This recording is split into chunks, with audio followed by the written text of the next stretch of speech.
ኦልሞስት ቢሞት እንኳን አልፈራም ነው። ከዛ አገብቶ ልጅ ወለደ፣ ፈተናውን ወደቀ ማለት ነው። እግዚአብሔር ላይ ተስፋ የቆረጠ በዓለም ላይ ስሙ በጣም ገኖ ይታይና ይጠራ የነበር። ሰላም እንዴት ናችሁ? ውድ የግሩም ለማ ዩቲዩብ ቻናል ቤተሰቦች በያላችሁበት ሰላማችሁ ይብዛልኝ። እኔ ወንድማችሁ በጣም ደህና ነኝ። ዛሬም በአዲስ ቪዲዮ መጥቻለሁ። ይህንን ቪዲዮ ላይክ በማድረግ ትብብራችሁን አሳዩኝ። ሰብስክራይብ ያላደረጋችሁ ሰብስክራይብ ያደረጋችሁ እንድትተባበሩኝ ስል በአክብሮት እጠይቃለሁ። ዛሬ እንግዲህ ይዤላችሁ የመጣሁት ቪዲዮ አንድ አሳሳቢ በሆነ ኬዝ ልናወራ ስለፈለኩኝ ነው። በዚህን ጊዜ ብዙ ሰው ስትራግል እያደረገበት ያለ ጉዳይ አለ።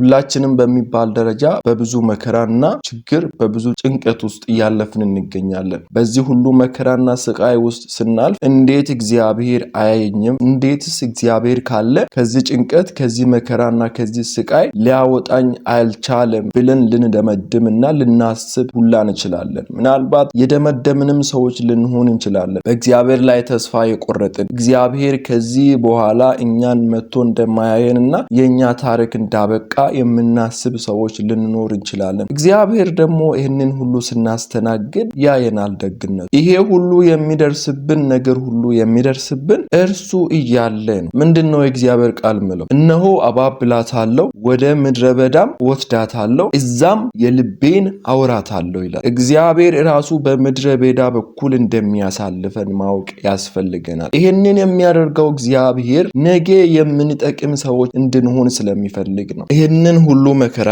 ይህንን ሁሉ ጭንቀትና ስቃይ ስናስተናግድ እግዚአብሔር ሳያውቅ ቀርቶ አይደለም ዝም የሚለን። ከዚህ በፊት ከሚያየንና ከዚህ በፊት ከሚመለከተን ይልቅ በመከራ ውስጥ ስንሆን ነው የሚመለከተንና እየሰማን እያደመጥንና እየተከተልን እንድንሄድ ስለሚፈልግ የልቡን ያወራልናል። እግዚአብሔር የልቡን የሚያወራለት ሰው የዋዛ ሰው አይደለም። ከባድ ለሆነ ሰው ነው የልቡን የሚያወራ። አይታችሁት እንደሆነ በመጽሐፍ ቅዱስ ውስጥ አንድ ትልቅ ንጉስና አገልጋይ አለ። ይሄም ንጉስ ዳዊት ይባላል። እግዚአብሔር ሲመሰክርለት ምንድነው ያለው? እንደ ልቤ የሆነ የእሴይን ልጅ ዳዊትን አገኘውታል። እንደ ልቡ የሆነውን ዳዊትን ያገኘው በምድረ በዳ ከበግ ጋር ስፈትነውና እዛ ካቆየው በኋላ ነው የልቡን ለዳዊት ልብ አውርቶ እንደ እግዚአብሔር ልብ ሆኖ ስላገኘው ያንን ምስክርነት እግዚአብሔር የመሰከረለትና ወርቅ በእሳት ሲፈተን ነው አይደል ወርቅነቱ የምታወቀው። እኛም ደግሞ እምነታችንና በእግዚአብሔር ላይ ያለን መተማመናችን በእግዚአብሔር እርዳታ ብቻ ሁሉን እንደምናደርግ እስኪገባን ድረስ በዛ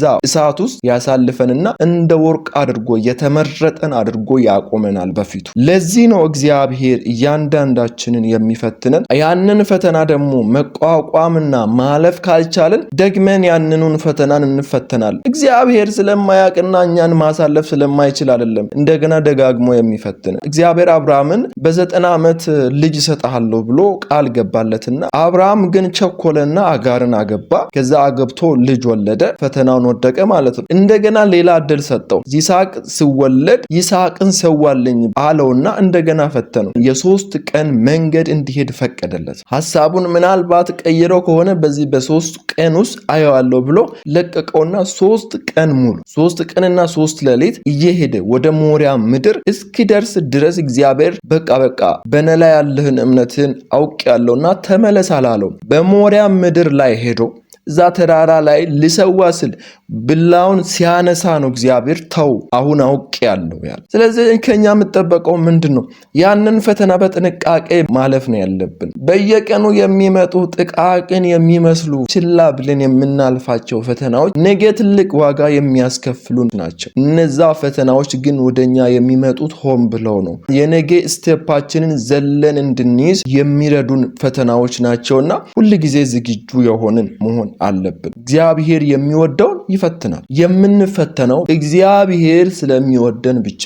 የሰው ዕውቀት የተገደበ ነው። የእግዚአብሔር ግን ዘላለማዊ የማያረጅ የማይሻር የማይስተካከል ዕውቀትና ጥበብ ያለው አምላክ ነው። ስለዚህ የምናልፍበት መንገድ ያውቃል፣ ይረዳል። አይደለም የምናልፍበትን መንገድና አሁን በዚህ ሰዓት እየተሰማን ያለውን ስሜት ይሰማል፣ ያደምጣል። ስሜታችንን ነው የሚያደምጠው። ገና ሳናስብ በፊት ሐሳባችን ውስጥ ውስጥ ራሱ የሌለውን ነገር እግዚአብሔር ያውቃል። ለእርሱ የተመረጠንና ለእርሱ ዓላማና አጀንዳ ብቻ የታጨን እንድንሆን ስለሚፈልግ ነው። ይህንን ቃል ደጋግሜ አወራለሁና ወደዚህ ምድር እንዲሁ ዝም ብለን አልመጣንም። እያንዳንዳችን ዓላማ ያለን ሰዎች ነን። ዓላማችንም ደግሞ እግዚአብሔርን ማክበር። ለዚህም ነው እናንተ ከጨለማ ወደሚደነቅ የጠራችሁን የእርሱን በጎነት እንድትናገሩ ነው። ኖርማሊ ተራ ሰዎች ሆነን እንድንኖር አይደለም።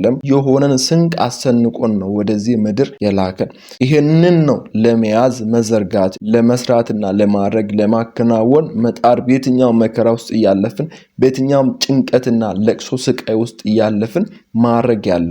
በትንሹ ሳንተማመን ስንቀር እግዚአብሔር በትልቁ አይሾመንም። መጀመሪያ ለትንሹ ነው መታመን ያለብን፣ ለትልቁ እንዲሾመን ማለት ነውና አሁን የሚመጡ ጥቃቅን ፈተናዎችን በትዕግስት ካለፍን ነገ ደግሞ ፈተና አይገጥመንም ማለት አይደለም። ፈተናውን ባለፍን ቁጥር ትላልቅ የሆኑ ሌቨሎች ወደኛ እየተሳቡ ይመጣሉ። በተስፋ ደስ ይበላችሁ፣ በመከራ ታገሱ፣ በጸሎት ምን አድርጉ ትጉ ነው የሚለው። ስለዚህ በተስፋ ደስ እያለን በዛ መከራ ውስጥ እያለፍን ታግሰንና በጸሎት ተግተን እዛ ቦታ ላይ መድረስ ይኖርብናል። እኛ ከተነሳን እርሱም ከኛ ጋር አብሮ ተነስቶ በቃ ይሄ ልጅ ቆርጧል፣ እቺ ልጅ ቆርጣለች፣ ለመለወጥ ራሱን አዘጋጅቷል፣ ራሷን አዘጋጅታለችና እኔም ደግሞ ከእርሱ ጋር ከሷ ጋር አብሬ እሰራለሁ እቆማለሁ ብሎ የዛኔ ይነሳል። እግዚአብሔር ስለ ልጆቹ ያስባል። እኛ ራሳችንን ከምንወደው በላይ እርሱ ይወደናል። ሳያይ ቀርቶ አይደለም። ደግሞ እውነተኛ ፈራጅ ነው። መንግስቱም ዙፋኑም ጽድቅና እውነት። አንድም ቀን ተሳስቶ አንድን ነገር አድርጎ አያቅም። ለዘላለም ትክክለኛ፣ ለዘላለም እውነተኛ፣ እውቀቱ የማይሻር፣ ስልጣኑ የማይሻር አልፋና ኦሜጋ፣ መጀመሪያ የሌለው መጨረሻም የሌለው፣ ከየት እንደጀመረ የማናቅ የት እንደሚያበቃም ደግሞ የማናቅ ያለና የነበረ ዘላለማዊ አምላክ ነው። ታዲያ ይህንን አምላክ እንዴት ከሰው አብልጠን ልናምን አይገባም?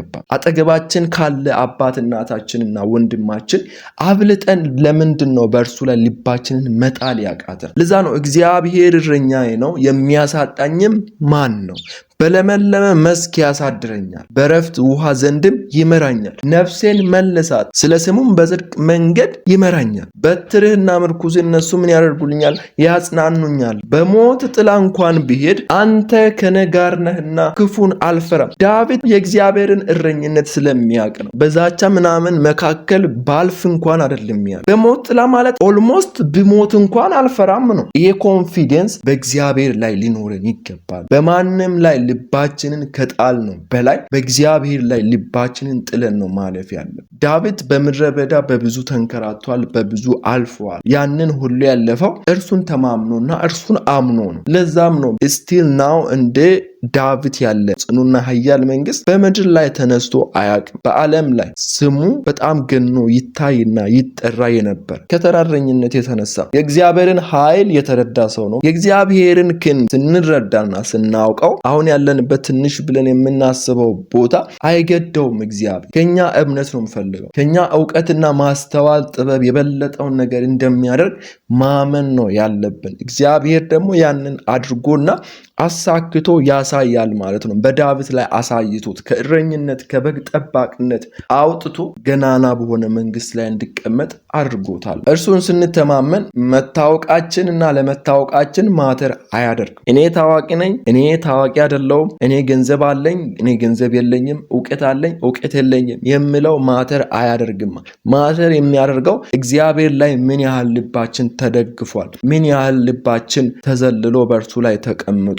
እንደምታውቁት ከሆነ ዳዊት ሲቀባ ወንድሞቹ እቤት ነበሩ። ሳሙኤል ወደ እሴይ ቤት ሲሄድ የትኛውን እንደሚቀባ አያውቅም ነበር። ከእሴይ ልጆች አንዱን ያለው እግዚአብሔር ዘይቱ አልወጣልና ሌላ ልጅ አለህን ብሎ ሲጠይቀው አንድ በግ እየጠበቀ ያለ እሱ ብቻ ነው ያለኝ። ከዛ እሱን አስጠራዋልና ወደሱ ዘይቱን እንትን ሲያዘነብል ዘይቱ ተደፋ። በዛ በኩል ነው የተቀባው። እግዚአብሔር ልብን የሚያየው በዚህ ነውና ከንግግራችን በላይ ልባችንን በእግዚአብሔር ላይ እንጣል። በተስፋ ደስ ይበለን፣ በመከራ እንጽና፣ በጸሎት እንበርታ፣ ሳናቋርጥ እንጸልይ፣ በእግዚአብሔር ፊት እንሁን። ጸሎት ፋሽን አይደለም። ጸሎት አንድን ጊዜ ተማሙቀን ሌላኛውን ጊዜ ደግሞ የምናቆም ነገር ሁሉ አይደለም። ስንደክም ስንበረታ በፊቱ መሆን አለብን። በመንገድ ስንሄድ ከሱ ጋር ያወራን የተነጋገርን ነው መሄድ ያለብን። እንደሚሰማን ሙሉ እምነት ኑሮን ነው መጓዝ ያለብን እና እግዚአብሔር ሳያውቀን ቀርቶ አይደለም ያንን ሁሉ መከራ ያንን ሁሉ ችግር የምናስተናግደውና በዚህ እንድትበረቱና በዚህ እንድትጸኑ ብዬ እላችኋለሁ። በጣም ነው የምወዳችሁ። ለዚህ ቻናል አዲስ ከሆናችሁ ቤተሰብ መሆን በፍጹም እንዳትረሱ። ሰብስክራይብ በማድረግ ይህንን ቪዲዮ ላይክ አድርጉ። ሀሳብ አስተያየት ካላችሁ ደግሞ ኮሜንት ላይ አስቀምጡልኝ። በቀጣይ በሌላ ቪዲዮ እመጣለሁ። እስከዛ ደህና ቆዩ።